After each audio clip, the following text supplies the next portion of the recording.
भुल त मेरो नानीको आमालाई एक बान बसाल्दै भन्नु पर्ला छिप्पै गएछ जानको झोल मेरो आमा छाडा मेरो त हिले मगायो हो आफू त गोरा ठेला त हो त्यही ठेला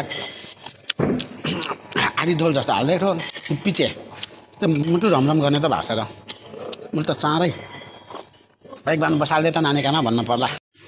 आज त मुठा जस्तो वाग मकै चिरिन मकै थियो अन्त सेन भड्डुम बसाल छाडिदियो नानीले आग्गर है नानी भन्छ अरे मुठा घाँसाना गएँ तल टोसमा नानी त मोबाइलमा स्वाक्कै भुल्छ त के एकदम कता नै पल्टी चाहिँ अन्त सेतै आँखाले हेरेको भएको छ सेतै हेरि त बसेको त उसले आग्गर है नानी भने फेरि काँचल अस्ति बाद पिराला भने फेरि मसिनो घाउको रोटो बनायो घाउको रोटो बनाउनु फेरि रातभर बाहिरै बासला भने त्यति मुठा जस्तो पिठो थियो अन्त घाउको पिठो तर हो त अलि पनेल बनाएर गिलो रोटो हाल्यो अन्त फेरि हुरोबाट फेरि मेरो काका धँसे कहाँबाट फेरि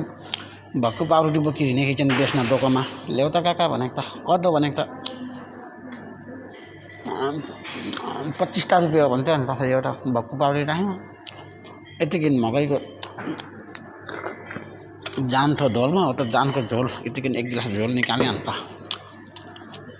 खान लागेको व्रत के गर्ने त हेर त आज बेलुका नानी थैबाट यसो आगर आयो नानी भनेको त गुर्र आगर